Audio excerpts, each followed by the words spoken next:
నమో తస్స భగవతో అర్హతో సమ్మా సంబుద్ధస్స. నిన్న కొన్ని విషయాలు చెప్పుకున్నాము. ఈ ప్రపంచం ఎలా అంతమవుతుంది అనే విషయం అదే కంటిన్యూ చేస్తున్నాను అనమాట.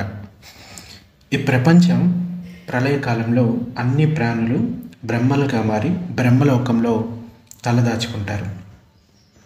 ఈ బ్రహ్మలోకాలు అగ్నిచే దహించబడవు. ఈ ప్రపంచం నాశనం కావడానికి 1,00,000 సంవత్సరాలకు ముందే దేవతలు రాబోయే ఆపదను ముందుగానే దర్శించి అన్ని ప్రాణుల్ని హెచ్చరిస్తారు. అప్పుడు అన్ని ప్రాణులు నిర్లక్ష్యంగా జీవించడం మానుకొని పుణ్యకార్యాలు చేయడం మొదలు పెడతారు. వారి పుణ్యకార్యాల ఫలితంగా అందరూ జ్ఞానాలను ప్రాప్తించుకొని బ్రహ్మలుగా మారుతారు. కాబట్టి ఆ శాశ్వత మిథ్యా దృష్టి గల ప్రాణులు తప్ప మిగతా ప్రాణులన్నీ కనీసం ఒక్కసారైనా బ్రహ్మలోకానికి వెళ్తారు. శాశ్వత మిథ్యా దృష్టి గల ప్రాణులు ఇంకా నరకలోక వ్యవధి పూర్తి కాకముందే వారు తిరిగి ప్రపంచం మొదలైనప్పుడు మళ్ళీ నరకలోకంలో ప్రవేశం చేసి తిరిగి బాధలను అనుభవించడం మొదలు పెడతారు. అయితే ప్రపంచంలో తిరిగి ప్రాణులు ఎలా జన్మిస్తాయి? ప్రపంచమంతా నాశనమైన తర్వాత కాలం పరిపక్వమైనప్పుడు ప్రపంచం సృష్టి కోసం వానలు పడడం ప్రారంభిస్తాయి. మొదటి చినుకులు పడతాయి. క్రమంగా ఎక్కువై ఒక వర్ష బిందువు ఒక పెద్ద భవనం అంతా లేక పెద్ద కొండంతా ఉండేలాగా పెరిగి వర్షిస్తుంది. ఈ ప్రపంచమంతా బ్రహ్మలోకం దాకా వరద నీటిలో నిండిపోతుంది. అలా కొన్ని సంవత్సరాలు వరదలు వచ్చాక మెల్లగా వరదలు తగ్గుముఖం పడతాయి. దహించుకుపోయిన ఉన్నత దేవలోకాలు తిరిగి నిర్మితమవుతాయి. నీళ్లు మానవలోకం వరకు వచ్చి తగ్గినప్పుడు పర్వతాలు, కొండలు, లోయలు, నదులు, ఉపనదులు, జనవాసాలు తిరిగి రూపుదిద్దుకుంటాయి. మెత్తగా చదునుగా ఉన్న భూమి ఉపరితలం గట్టిపడటం ప్రారంభిస్తుంది. గట్టి భూమిగా రాళ్ళుగా మారుతాయి. ఈ విధంగా ఏర్పడిన భూభాగం 240,000 యోజనాల మందం ఉంటుంది. ఈ భూభాగం 480,000 యోజనాల లోతు గల జలనిధిలో తేలుతూ ఉంటుంది. భూభాగం జలనిధిలో సగమే ఉన్నందువలన తేలికగా తేలుతుంది. జలనిధిలోను నీరు అతి శీతలంగా ఉండి అంతులేని హిమ సముద్రంలాగా తయారవుతుంది. ఈ జలనిధి తిరిగి 960,000 యోజనాల లోతు గల వాతావరణ పదార్థం మీద ఆధారపడి ఉంటుంది. ఈ వాతావరణ పదార్థం కింద అంతులేని ఆకాశం ఉంటుంది. ఇలా లెక్కలేనన్ని ప్రపంచాలు, పదార్థం, నీరు, గాలితో మానవలోకాలు, దేవలోకాలు, బ్రహ్మలోకాలు తయారవుతాయి. ఈ లెక్కలేనన్ని ప్రపంచాలన్నీ మన విశ్వంలో ఉన్న లోకాలలాగే ఉంటాయి. ఈ లెక్కలేనన్ని ప్రపంచాలన్నీ కలిసి అనంతమైన విశ్వం ఏర్పడుతుంది. అనంత చక్రవాళం ఇలాంటి 1,00,000 విశ్వాలకు ఇటువంటి గతే పడుతుంది. ఇలాగే ప్రళయాలతో అంతమయ్యి తిరిగి అలాగే ప్రాణులు ఉద్భవించడం మొదలైనవి జరుగుతాయి. ఒక విశ్వం నుంచి మరొక విశ్వం ఒక విశ్వమంత పరిమాణం గల రాతితో విడదీయబడి ఉంటుంది. 3 విశ్వాలు కలిసినప్పుడు మధ్యలో ఉన్న ఆకాశంలో లోకాంతరిక లోకం ఉంటుంది. ఆ నరకంలోని సూర్యకిరణాలు కానీ దానిలోకి సూర్యకిరణాలు కానీ చంద్రుని కిరణాలు కానీ ప్రవేశించలేవు. సంపూర్ణ గాఢాంధకారం అలుముకొని ఉంటుంది. ఎవరైతే ఆర్యుల్ని, పవిత్రుల్ని అగౌరవపరుస్తారో వారు ప్రేతాలుగానో లేక అసురులుగానో ఈ లోకంలో జన్మించి ఆకలి దప్పులతో అలమటిస్తారు. వీరు విశ్వం గోడలకు వేలాడుతూ గాఢాంధకారంలో ఉంటారు. వీరు ఇతర పాపులను ఆహారంగా భావించి ఒకరినొకరు తినాలని ప్రయత్నిస్తూ ఉంటారు. అలా చేస్తున్నప్పుడు వారు కిందనున్న మంచి నీటిలో పడి మరణిస్తారు. ఈ విశ్వం మధ్య భాగంలో మేరు పర్వతం నిలిచి ఉంది.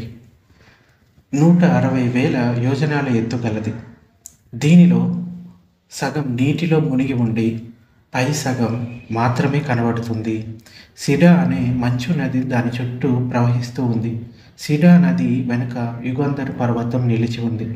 ఇది మేరు పర్వతంలో సగం ఎత్తు ఉంటుంది. ఇంకో సిడా నది దాని చుట్టూ ప్రవహిస్తూ ఉంటుంది. మళ్ళీ ఈ నదికి ఆవల ఇసుతర పర్వతం ఉంది. ఇలా 7 పర్వతాల చుట్టూ 7 సిడా నదులు ప్రవహిస్తున్నాయి. పెద్ద చిన్న ద్వీపాలు. ఇవి ఎలా ఏర్పడతాయంటే, ఈ పర్వతాలకు ఆవల ఒక పెద్ద మహాసముద్రం విశ్వం గోడల వరకు ఆవరించుకొని ఉంటుంది. ఈ మహాసముద్రపు మధ్యలో పెద్ద చిన్న ద్వీపాలు ఉన్నాయి.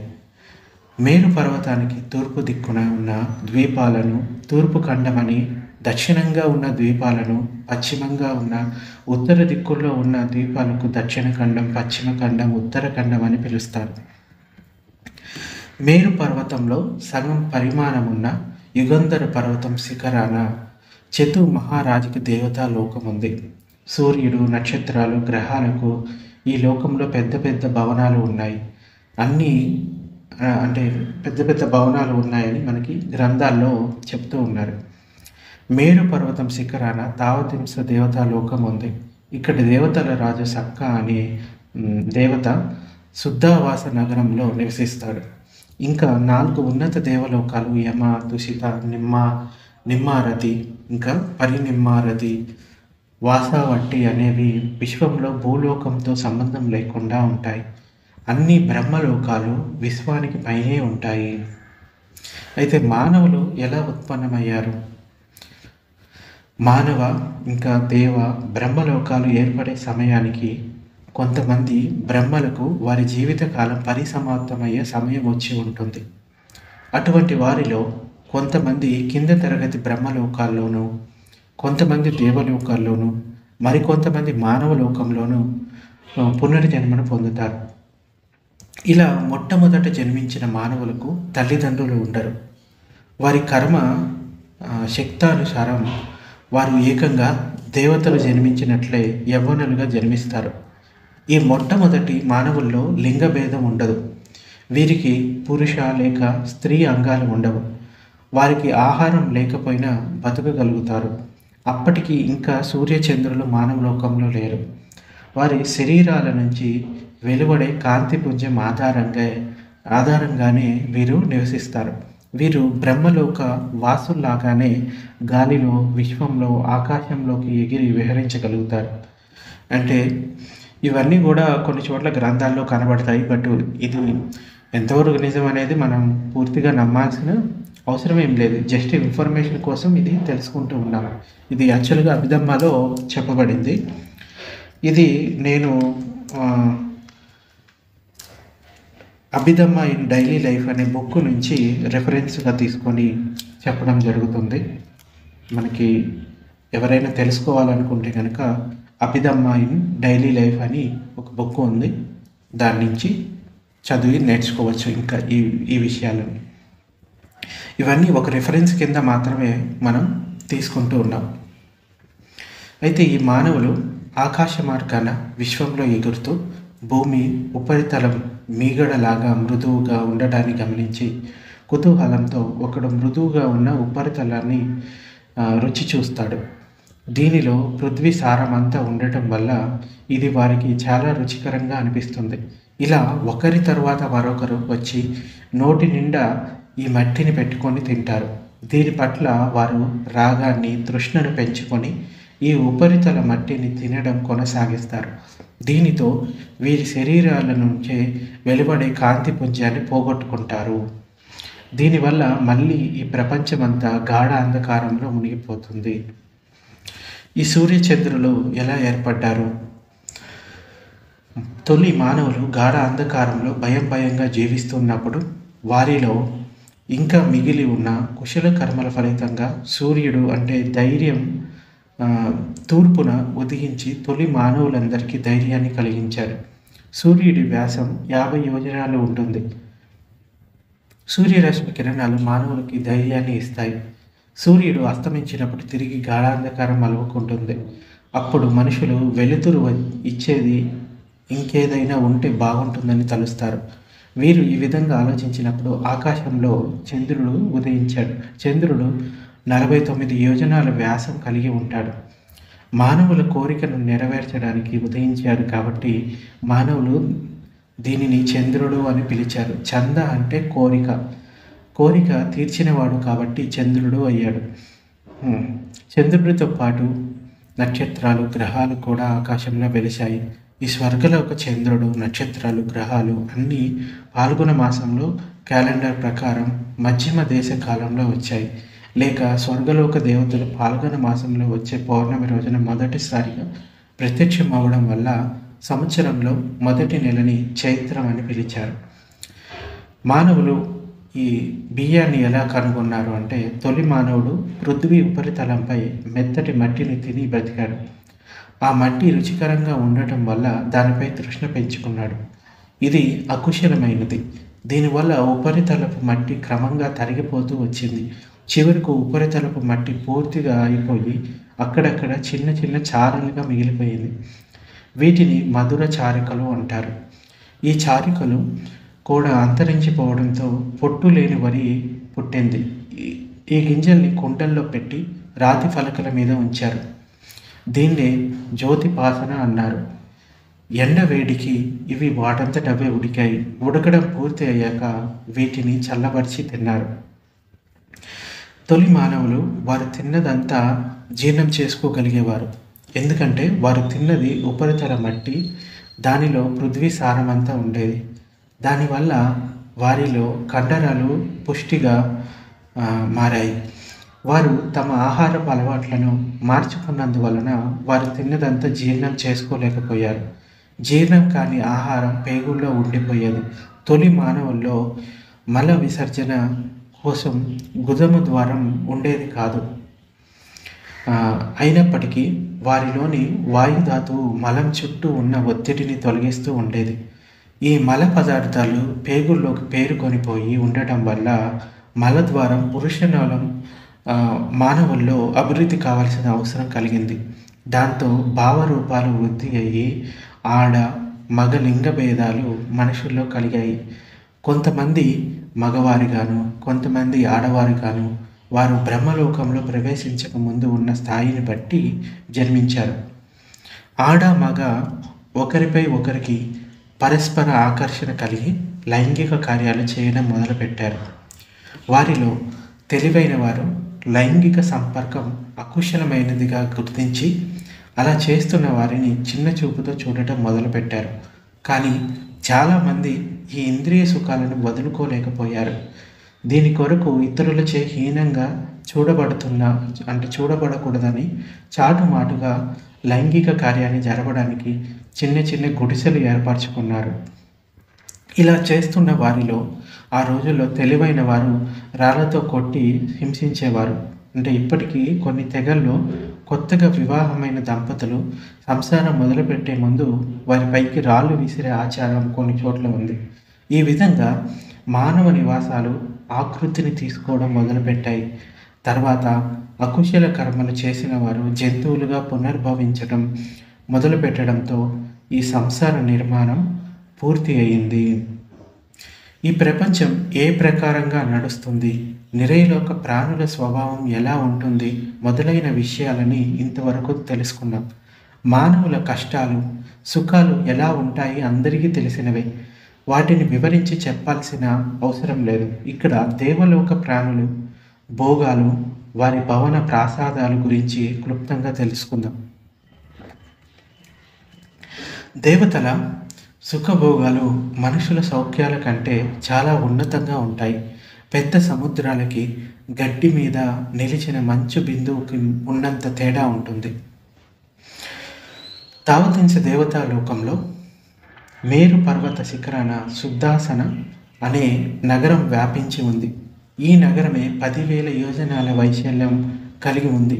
నందనవనం అనే ఉద్యానవనం నగరానికి తూర్పు దిక్కున ఎంతో అందంగా మలచబడి ఉంది. ఇది ఎంత అందంగా ఉంటుందంటే అక్కడ మరణించబోయే దేవతలు కూడా ఇక్కడికి వస్తే వారి దుఃఖాన్ని మర్చిపోతారు. ఇంకా దేవీ దేవతలు కలిసి ఇక్కడి మెత్తటి గడ్డి మీద పుష్ప మొక్కల మధ్యన తిరుగుతూ ఉండే దృశ్యం ఎంతో అద్భుతమైన అందాన్ని చేకూరుస్తుంది. ఈ ఉద్యానవనం మధ్యలో 2 సరస్సులు ఉన్నాయి, మహానంద, కూలనంద. దీనిలో స్ఫటికం వంటి స్వచ్ఛమైన జలం అందాలు అక్కడ సరస్సు చుట్టూ నిర్మించబడి రత్న ఖచ్చితమైన ఆసనాలపై కూర్చుని ఉండటం అనేది ఒక అద్భుతమైన అనుభూతిని కలిగిస్తుంది. దేవతలు వారి కర్మానుసారంగా సృష్టించబడిన విలాసవంతమైన భవనాల్లో నివసిస్తారు. దేవతలందరూ 20 సంవత్సరాల యువకుల్లాగా దేవీలు అంటే కొంతమంది లేడీస్ అయితే అంటే లేడీస్ని కూడా దేవతలే అని అంటారు. వారు 16 సంవత్సరాల యువతుల్లాగా కనిపిస్తారు. వారు మరణించే వరకు ఇలాగే అందంగా కనిపిస్తారు. వారు దైవ సంబంధ ఆహారాన్ని తింటారు. అందువల్ల వారు మలమూత్ర విసర్జనలు విసర్జించరు. దేవతల్లో ఋతుక్రమం అనేది ఉండదు. ఇంద్రియ సుఖాలను అనుభవించే పద్ధతి మనుషుల్లాగే ఉంటుంది, కానీ మలినాలు అనేవి వాళ్ళకి ఉండవు. దేవతలు గర్భాన్ని దాల్చరు. పిల్లలు యవ్వనవంతులుగానే వారి చేతుల్లో కానీ లేక మంచాలపై కానీ పుడతారు. అక్కడ సేవ చేసే సేవిక దేవతలు ఉంటారు. వీరికి నివాస భవనాలు ఉండవు. దేవతలు ప్రేమించే విధానం, వారిని మచ్చిక చేసుకునే విధానం ఊహించుకోవాల్సిన విషయమే. వారు మనుషుల్లాగే ప్రయత్నాలు చేస్తారు. కొంతమంది దేవతలు ఒంటరిగా వారి భవనాల్లో నివసిస్తూ జీవిత భాగ్యస్వామి కోసం ఎదురు చూస్తూ ఉంటారు. అలాగే కొంతమంది దేవతలు వివిధ రకాలైన కుశల కర్మల కారణంగా కొంతమంది ఇతరుల కన్నా ఎక్కువ అందంగా ఉంటారు. వారి నివాస భవనాలు కూడా ఇతరుల కన్నా మెరుగ్గా ఉంటాయి. అందువల్ల స్వాభావికంగానే కొంతమంది తక్కువ తరగతికి చెందిన దేవతలు అందంగా ఉండే దేవతలపై అసూయను కలిగి ఉంటారు. ఈ దేవలోకాలన్నీ అనేక ఇంద్రియ భోగాలతో నిండి ఉంటాయి. దేవతలు ఈ ఇంద్రియ భోగాలన్నిటిని అనుభవిస్తూ ఉంటారు. వీరిలో కొంతమంది అర్హంతులు కాగలుగుతారు, కొంతమంది అనాగామి మార్గాలను సాధిస్తారు. అలాంటి వారికి ఇంద్రియ సౌఖ్యాలపై ఇచ్చ ఉండదు. అలాంటి వారు దేవలోకాల్లో ఎక్కువ కాలం ఉండలేరు. అనాగాములైన వారు తొందరలో మరణించి బ్రహ్మలోకంలో జన్మిస్తారు. అర్హంతులు పరినిర్వాణాన్ని పొందుతారు. కాబట్టి దేవలోకాల్లో ఉండి అక్కడ యోగిలాగా బ్రతుకు ధ్యానం చేద్దామనుకుంటే కుదరదు. అక్కడ ఇంద్రియ భోగాలు మనల్ని చుట్టుకుంటాయి. ఎవరైతే వారి గత జన్మల్లో ధ్యానాన్ని తీవ్రంగా సాధన చేసి ఉన్నారో లేక బుద్ధుడు బోధించిన ధర్మ ప్రవచనాలను విన్నారో అలాంటి వారే దేవలోకాల్లో ఉన్నప్పటికీ కొంత ప్రగతి సాధించగలుగుతారు. ఇతర దేవతలు నందనవనం, ఉద్యానవనం ఆ గేట్ లోపలికి వచ్చి రాగానే ధర్మాన్ని మర్చిపోవడానికి అవకాశం ఉండింది. ఎందుకంటే వాళ్ళకి ఈ ఇంద్రియ సుఖాల పట్ల ఇచ్చ అనేది ఎక్కువగా ఉండటం వలన.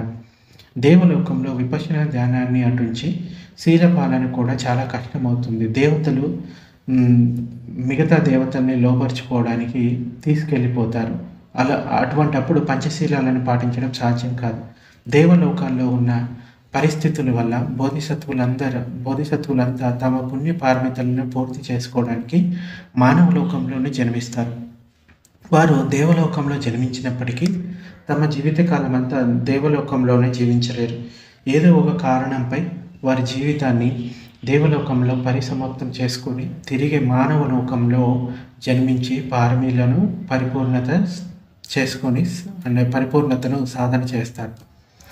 పవిత్రులైన దేవతలు పుణ్యకార్యాలు చేయాలని అనుకుంటే ఒక చిన్న అవకాశం ఉంది. దేవలోకంలో పూజలు చేయడానికి కులమాని పగోడా అని ఉన్నది. సద్ధర్మ అనే సమావేశ మందిరం ఉంది.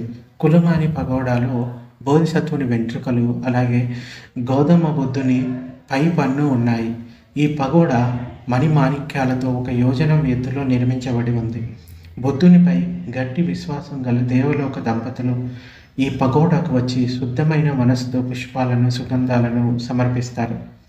వారు ఇంద్రియ భోగాల కన్నా వారి పుణ్యగుణాలు పెంచుకోవడానికే అధిక ప్రాధాన్యత ఇస్తారు. ధర్మ ప్రవచనాలు నిర్వహించే మందిరంను సద్ధర్మ అని అంటారు. ఈ హాలు అందాలను వర్ణించడానికి మాటలు చాలవు. ఈ మందిరం అంతా మెరుపులు మెరిసే బంగారం మణిమాణిక్యాలతో నిండి ఉంటుంది. ఇక్కడ ఒక పారిజాత వృక్షం ఉంది. దాని నుంచి వెలువడే పరిమళాలు భవనమంతా ఆక్రమించి ఉంటాయి. హాలు మధ్యలో ప్రవచనాలు చెప్పే ధర్మాసనం ఉంది. దానిపైన ఒక తెల్లటి గొడుగు ఉంది. ఈ ధర్మాసనానికి ఒక పక్క 33 మంది పెద్ద దేవతలు అంటే ప్రజాపతి, వరుణ, ఇంద్ర లాంటి వారు కూర్చోవడానికి ఆసనాలు ఉంటాయి. దీని తర్వాత ఇతర దేవతలు కూర్చునే ఆసనాలు వారి అర్హత ప్రకారం అమర్చి ఉంటాయి. అంటే ఇవన్నీ లోకాలు ఎలా ఉంటాయి అనేది కొన్ని చోట్ల వివరించబడింది. సో వాటిని ఇప్పుడు చెప్పుకుంటున్నాం. ధర్మ సమావేశాలు జరిగేటప్పుడు సక్క రాజు అంటే ఇంద్రుడు విజయోత్తర అనే శంఖాన్ని పూరిస్తాడు. దాని నుంచి వెలువడే శబ్దం 10,000 యోజనాల విస్తీర్ణం వరకు శుద్ధాసన పట్టణం అంతటా మారుమోగుతుంది.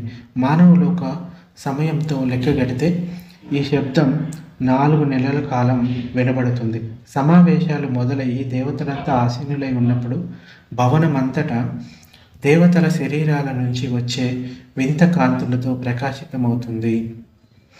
ఒక్కోసారి సనత్ కుమార బ్రహ్మ వచ్చి ధర్మ ప్రవచనాలు వినిపిస్తారు, లేక తనతో సమాన జ్ఞానం గల మరొక దేవతకి ఈ అవకాశం ఇస్తారు.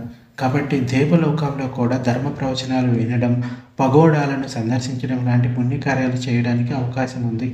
కానీ ఈ కార్యాలు మార్గ ఇంకా ఫలచిత్త కలిగేటంత శక్తివంతంగా ఉండవు.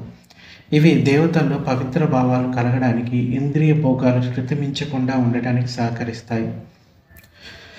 ఒకరోజు దేవతలకు రాజు, శ్రోతపన్న ఆర్యుడు అయిన సక్క మహారాజు అంటే ఇంద్రుడు దేవతల ఉద్యానవనంలో ఈరావణ అనే ఏనుగు మీద సవారీ చేస్తున్నాడు.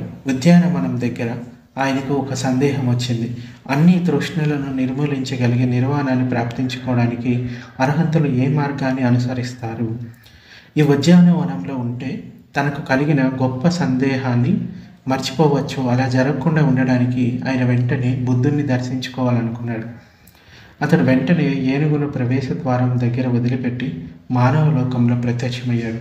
బుద్ధుడు నివసిస్తున్న పుబ్బారామ విహారానికి ఈ సక్క మహారాజు వచ్చే సమయానికి బుద్ధుడు ధర్మాన్ని ప్రబోధిస్తున్నాడు.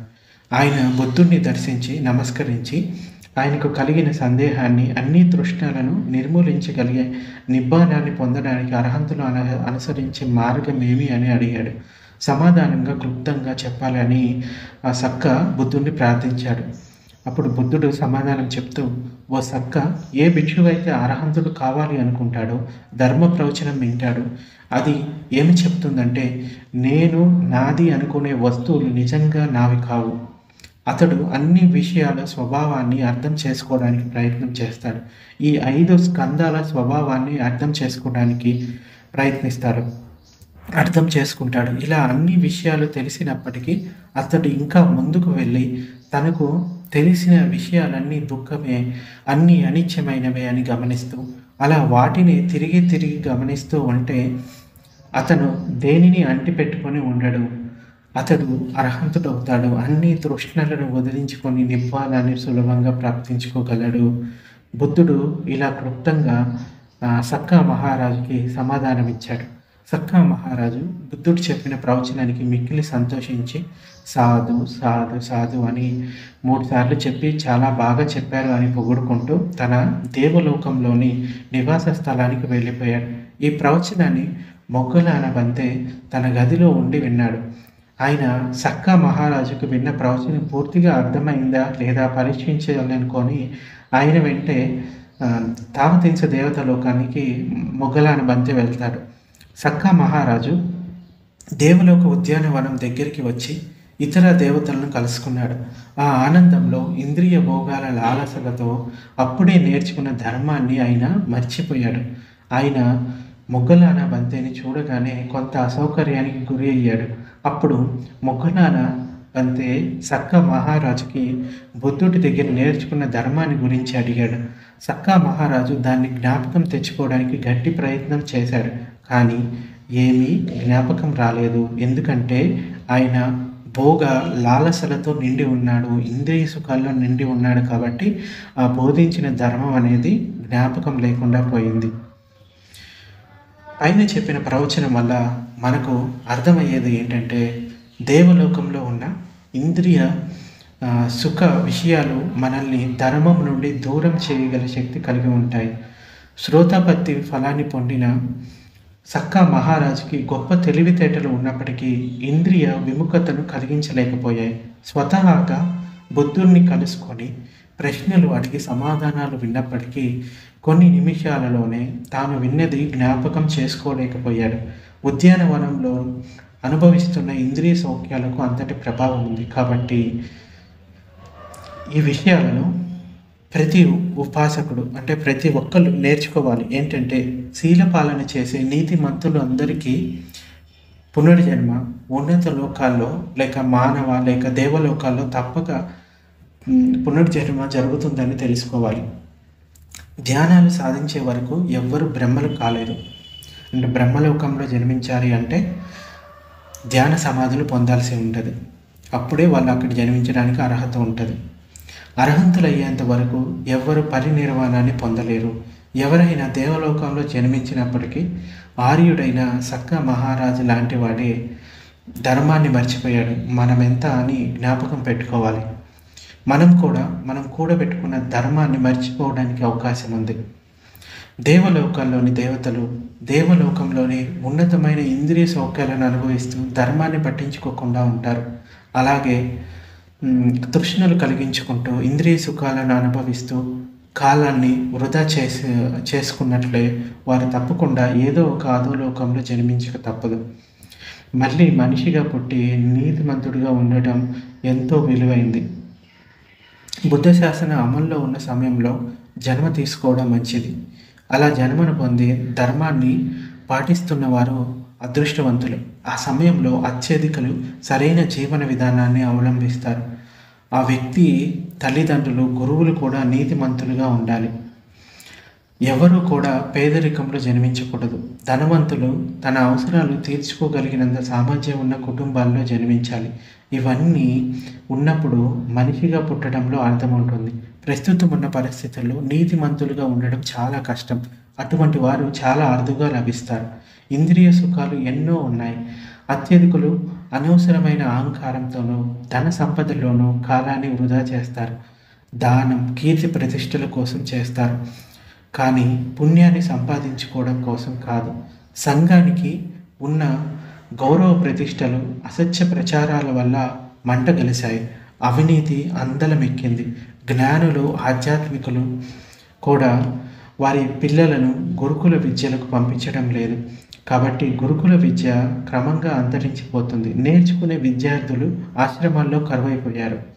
వారు లేకుండా ఆశ్రమ పాఠశాలలు ఎలా నడుస్తాయి? శ్రమణులు లేకుండా ప్రజ్ఞావంతులైన భిక్షువులు ఎక్కడి నుండి వస్తారు? ఈ పరిస్థితి ఇలాగే కొనసాగితే ఆశ్రమాలను నడపడానికి ప్రజ్ఞావంతులైన భిక్షువులు లభించరు. ఇప్పుడున్న భిక్షువుల్లో చాలామంది కొంతకాలం గృహస్థ జీవితం గడిపి సన్యసించిన వారే. అందువల్ల వారికి వినయ నియమాలు తెలియవు. జ్ఞానవంతుల బోధనలు పూర్తిగా అర్థం చేసుకోగల సామర్థ్యం లేదు. అత్యధికులు తమ పిల్లల్ని ఆధునిక పాఠశాలలకు చదువుల కోసం పంపుతుంటారు. కానీ ఈ చదువులు ఈ ఒక్క జీవితానికే పనికి వస్తాయి. ఆ చదువులు ఏదైతే ఈ భిక్షువుల విహారాల్లో పిల్లల్ని పంపించి నేర్పిస్తారో, నైతిక విలువలతో కూడిన జీవితాన్ని, ఇంకా ధ్యాన మార్గాన్ని నేర్చుకుంటారో, అటువంటి చదువులు లోకోత్తర మార్గ ఫల నిబ్బానాన్ని పొందడానికి కావాల్సిన జ్ఞానాన్ని ప్రసాదించలేవు మామూలు చదువులు. కాబట్టి వారికి జ్ఞానం, కర్మఫలాలను కలిగించగల నేర్పు ఉండదు. కాబట్టి వారికి ఉన్నత లోకాలు, అధో లోకాలపై నమ్మకం ఉండదు. అలాంటి వారు మిథ్యా దృష్టితో ఉండి కుశల కర్మల మోక్ష ప్రాముఖ్యతను తెలుసుకోలేరు. భవిష్యత్తులో ముందు తరాల వాళ్ళు తల్లిదండ్రుల నుంచి వారసత్వంగా పొందడానికి ఏమీ ఉండదు. ఈ రోజుల్లో తమ పిల్లల చదువుల కోసం తల్లిదండ్రులు చాలా కష్టపడాల్సి వస్తుంది. కొత్త కొత్త వస్తువులు అనేక ఆకర్షణలతో మార్కెట్లోకి వస్తున్నాయి. ఇప్పుడు పిల్లలు పెరిగి పెద్దవారైన తర్వాత వారి అవసరాలు తీర్చుకునేలాగా సంపాదించుకోలేరు. లేక అవసరాలు తీర్చుకోవడానికి అధిక సంపాదన కోసం అవినీతి మార్గాలు అనుసరించాల్సి వస్తుంది. ఇటువంటి క్లిష్ట సమయంలో ఎవరైనా ధర్మాన్ని గురించి ఎలా ఆలోచించగలుగుతారు? ఈ తరం ఆధ్యాత్మిక గురువులు పాత ఆశ్రమ విద్యా విధానాన్ని కాలానుగుణంగా మార్చడానికి ప్రయత్నం చేయడం లేదు. ప్రాథమిక విద్యను, ధర్మబోధనను నేర్పించే బాధ్యత వారిపై ఉంది. ఇప్పుడు అనుకూల పరిస్థితులు ఉన్నాయి. అయినప్పటికీ కొన్ని ఆశ్రమ పాఠశాలల్ని ఆధునీకరించడానికి వారు ప్రయత్నం చేయడం లేదు. వారు ఈ కాలపు తల్లిదండ్రుల్ని ఆకర్షించలేకపోతున్నారు. ఇప్పటి తల్లిదండ్రులకు ఆధునిక చదువులపైన ఉన్న శ్రద్ధ ఆశ్రమ పాఠశాలలో చెప్పే విద్యా విషయాలపై లేదు. అలాంటప్పుడు వారికి ఆశ్రమ విషయాలపై సద్భావన ఎలా కలుగుతుంది? దాని ఫలితంగా ధర్మబోధనలో అంతరించిపోయే సమయం ఆసన్నమవుతుంది. భవిష్యత్తులో అత్యధికులు నీతిమంతులుగా ఉండలేరు. ఎప్పుడైతే మైత్రి, కరుణ, ముదితలు వ్యక్తుల్లో అభివృద్ధి చెంది ఉంటాయో అదే సరైన సమయం. అటువంటి వ్యక్తులు సరైన నీతిమంతులు. ఈ రోజుల్లో ప్రేమతో కూడిన దయ చాలా అరుదుగా కనిపిస్తుంది. అలాంటప్పుడు పేదవారి పట్ల కరుణ, ధనవంతుల పట్ల ముదిత కలగదు. ఈ రోజుల్లో ప్రపంచమంతా ఈర్ష్య, అసూయ, ద్వేషం, గర్వం, దురాశలతో నిండి ఉంది. పేదవారు, ధనికులు ఇరువురు అహంకారాలను పెంచుకొని ఇతరుల మనోభావాలను దెబ్బతీస్తున్నారు. ప్రతిరోజు కొత్త కొత్త వస్తువుల్ని చూస్తూ ఉన్నాం. సంతోషం పొందడానికి అనేక మార్గాలు కనిపిస్తున్నాయి. అందరిలో దురాశ ఊపందుకుంటుంది. మంటకు ఇంధనాన్ని అందించినట్లుగా ఉంది. దురాశ సంతృప్తి కలిగించలేనప్పుడు అది ద్వేషంగా మారి అత్యాచారాలకు, హత్యలకు, యుద్ధాలకు దారితీస్తుంది. ఈ రోజుల్లో నీతిమంతులు కరువైతే భవిష్యత్తు అంధకారమే. నీతిమంతులు రోజు రోజుకి కరువైపోతుంటే భవిష్యత్తులో నీతిమంతులైన తల్లిదండ్రులు, గురువులు కూడా తగ్గిపోతారు. అవినీతితో నిండిన సమాజంలో ముందు తరాల వారికి సరైన మార్గదర్శకులు లభించక వారు నీతిదాయకంగా జీవించడం చాలా కష్టమవుతుంది. అలాంటప్పుడు దేవలోకాల్లో పునర్జన్మ తీసుకోవడం చాలా కష్టమవుతుంది. అలాగే మానవ లోకంలో జన్మించడం కూడా అంత తేలిక కాదు. ఈ మానవ లోకంలో అకుశల కర్మలు రోజు రోజుకి పెరుగుతూ ఉన్నాయి. రైలు ప్రయాణం ఎక్కువలో ఎక్కువ 2 రోజులు ఉండవచ్చు. మంచి సీటు కోసం ప్రజలు ఒకరినొకరు మోచేతితో తోసుకుంటూ రైలు ఎక్కుతున్నారు. కొంతమంది డబ్బులు చెల్లించి సీట్లను రిజర్వేషన్ చేయించుకుంటారు. రైలులో కూర్చోగానే చుట్టుపక్కల కూర్చున్న వారితో మంచి కంపెనీ ఇచ్చేవారు ఎవరైనా ఉన్నారా అని చూస్తాం. వారికి లభించిన సీట్లు వారు అనుకున్న స్థలంలో దొరకకపోతే విచారిస్తారు. పక్కవారు నిజాయితీతో లేకపోతే వ్యాకులతకు గురి అవుతారు. ప్రజలు 2 రోజుల ప్రయాణం కోసమే ఇంత కష్టపడుతూ ఉంటే ఎంతో దీర్ఘ ప్రయాణం ఉన్న జన్మల తర్వాత జన్మలు తీసుకుంటూ చేసే ఈ జీవిత ప్రయాణంలో నిబ్బాన ప్రాప్తి కోసం ఎందుకు సరైన ప్రయత్నం చేయరు? ఈ దీర్ఘ ప్రయాణంలో మంచి కంపెనీ కోసం, మంచి స్థలాల కోసం, అంటే కంపెనీ అంటే సాంగత్యం, మంచి సాంగత్యం కోసం, మంచి స్థలాల కోసం, వారితో పయనించే సహచర్యుల కోసం ఎందుకు ప్రయత్నం చేయడం లేదు? ఒకవేళ దురదృష్టవశాత్తు వారు అధోలోకాల్లో జన్మిస్తే అక్కడ దీర్ఘకాలం కష్టాలను అనుభవించాల్సి వస్తుందని, వారిలోని అకుశలాలు ఇంకా పెరిగి పోతూ ఉంటాయని, అలా జరగటం వల్ల జన్మ తర్వాత జన్మ అధోలోకాల్లోనే గడపవలసి వస్తుందని, సంసారంలో వారి దీర్ఘ ప్రయాణంలో ఎప్పటికీ ముందు స్థానాన్ని పొందలేరని తెలుసుకోలేకపోతున్నారు. ఒకవేళ మానవ జన్మ పొందినప్పటికీ వారు పేదరికంలో జన్మించి అనాథలుగా జీవించవలసి వస్తుంది. ఇటువంటి కష్టాలను తప్పించుకోవాలంటే వారు మంచి లోకంలో జన్మించడానికి తీవ్ర కృషి చేయాలి. 2 రోజుల రైలు ప్రయాణానికి ఇంతగా కష్టపడుతుంటే మరి ఈ సంసారంలో దీర్ఘ ప్రయాణంలో మంచి లోకాలు, మంచి జన్మలు, మంచి నివాస స్థలాలను పొందడానికి వారు ఇంతకన్నా గట్టి ప్రయత్నం ఎందుకు చేయరు? వారికి ముందు చూపు లేదు, అజ్ఞానంలో ఉన్నారు. సో ఈ నిజాల గురించి జాగ్రత్తగా ఆలోచించాలి. అందరూ కూడా ధర్మాన్ని వీలైనంత ఎక్కువగా అర్థం చేసుకోవడానికి ప్రయత్నించాలి. మీరు గత జన్మలో కొన్ని పుణ్య పారమితులను కూడబెట్టుకొని ఉంటే మీ ప్రయత్నాలను ఇంకా కొనసాగించండి. అకుశల కర్మలను తగ్గించుకోండి. దానం, శీలం అన్న పారమితలను వృద్ధి చేసుకోండి. అప్పుడే మీరు గొప్ప దేవలోకంలో దేవతలుగా జన్మిస్తారు, లేక మానవ లోకంలో గొప్పవారిగా జన్మిస్తారు. బోధిసత్వుడు అంధకారంతో అలుముకున్న రోజుల్లో కూడా తన పుణ్యపారమితను పెంచుకోవడానికి ఎలా ప్రయత్నించారో మీరు కూడా మీ పారమితలను ఎక్కువగా వృద్ధి చేసుకోవడానికి ప్రయత్నం చేయాలి. మంచి అలవాట్లను పెంపొందించుకోవాలి. కుశల కర్మలు చేయడంలో నిపుణత, పరిపక్వత సాధించగలగాలి. బ్రహ్మలు చాలా ప్రశాంతమైన ప్రాణులు. వారు బ్రహ్మలు కావడానికి అంటే బ్రహ్మలోకంలో జన్మించడానికి గత జన్మల్లో చేసిన ధ్యాన సాధన వల్ల కుశలమైన ప్రశాంతతను అనుభవిస్తూ ఆనందిస్తూ ఉంటారు. ధ్యానాలను ప్రాప్తించుకున్న తర్వాతనే వారు బ్రహ్మలుగా పునర్జన్మను పొందుతారు. దీనికోసం ప్రజా జీవితం నుండి దూరమై ఒంటరిగా ధ్యాన సాధన చేశారు. ఇంద్రియ సుఖాలను, ఐహిక సుఖాలను సన్యసించారు. బ్రహ్మలకు భార్యలు ఉండరు, సంతానము ఉండదు, వారికి జననేంద్రియాలు ఉండవు. అందువల్ల కామగుణాల వల్ల కలిగే ఆనందాలను, సుఖ సౌఖ్యాలను అనుభవించలేరు. వారు ఇంద్రియ సౌఖ్యాలలో ఉన్న ఆపదలను తెలుసుకున్నవారు. వారు మానవులుగా ధ్యాన సాధన చేస్తున్నప్పుడు కూడా ఇంద్రియ సౌఖ్యాలకు దూరంగా ఉన్నారు. అందువల్ల పవిత్రమైన జీవితాన్ని గడుపుతూ ఇంద్రియ సౌఖ్యాల గురించి ఆలోచనలకు దూరంగా ఉంటారు. వారు దివ్యలోకాల్లో దివ్య భావనలతో, ఉద్యానవనాల్లో బ్రహ్మలంతా గొప్ప తత్వజ్ఞానాలతో పుణ్యపురుషులుగా జీవిస్తారు. కొంతమంది ధ్యానాల ప్రశాంతతను ఆనందిస్తూ ఉండగా, కొంతమంది మైత్రి భావాన్ని వృద్ధి చేసుకుంటూ ప్రేమతో కూడిన దయను, కరుణా తరంగాలను ప్రసరింపజేస్తూ ఉంటారు. మానవ లోకంలో లాగా బ్రహ్మలోకాల్లో కూడా వివిధ హోదాలు ఉంటాయి. బ్రహ్మలోకపు రాజులు, బ్రహ్మ పురోహితులు, ఇంతకన్నా తక్కువ తరగతికి చెందిన బ్రహ్మలు ఉంటారు. వీరు రాజుగారి పరివారంలో చేరి వారిని ప్రతిరోజు వారి అనుమతితో సందర్శిస్తూ ఉంటారు. ఈ బ్రహ్మలకు అంటే ఇంకో రకమైన బ్రహ్మలు ఉంటారు, అసన్య సత్తా బ్రహ్మలు అంటారు. ఈ బ్రహ్మలకు చిత్తం అనేది ఉండదు. మానవులుగా ఉన్నప్పుడు చిత్తంలోని సంజ్ఞలోని తప్పులను తెలుసుకొని ఉండటం వలన చిత్తం వలనే రాగం తలెత్తుతుందని అనుకుంటారు. చిత్తం లేకపోతే జీవితం సుఖంగా గడపవచ్చని అనుకుంటారు. వారు చిత్తంలోని తప్పులపై ధ్యానం చేస్తూ చిత్తం అసహ్యకరమైంది, ఈ మనసు అనేది అసహ్యమైంది అని భావిస్తూ సంజ్ఞ విరాగ భావాన్ని వృద్ధి చేసుకుంటారు. వారు మరణించి తిరిగి బ్రహ్మలుగా అసన్యాసత్వ బ్రహ్మల లోకంలో పునర్భవం పొందుతారు. అలా జన్మించినప్పుడు వారు ఒక బంగారు విగ్రహంలాగా కూర్చొని పడుకొని ఉంటారు.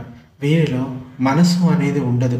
వీరి జీవితకాలం 500 కల్పాల కాలం ఉంటుంది. అలాగే అరూప బ్రహ్మలు, వీరికి రూపం ఉండదు. వీరిలో చిత్తం ఒక్కటే ఉంటుంది. మానవ లోకంలో వారు ధ్యానాలు పొందడానికి పనిచేశారు. దాని తర్వాత రూపంలో ఉన్న తప్పులపై ధ్యానం చేశారు.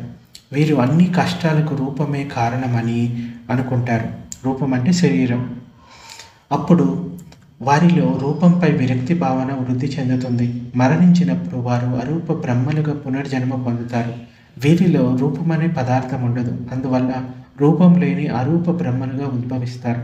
వీరు ఒక నిరంతర చిత్త ప్రవాహంలాగా ఉత్తమ లోకాల్లో అనేక కల్పాలు జీవించి ఉంటారు.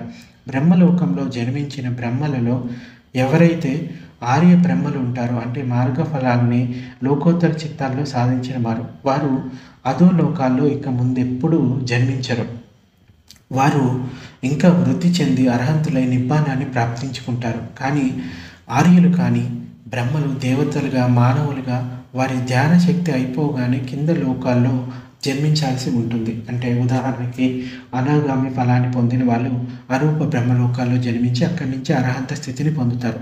అలాగే కొంతమంది కొన్ని ధ్యాన సమాధుల వల్ల కూడా ఆ రూప బ్రహ్మలోకాల్లో జన్మించి ఒకవేళ మార్గ ఫలాలు కనుక పొందకుండా ఉంటే కనుక వాళ్ళు తిరిగి మళ్ళీ మానవ లోకంలోనో దేవతా లోకంలోనో జన్మించాల్సి ఉంటుంది.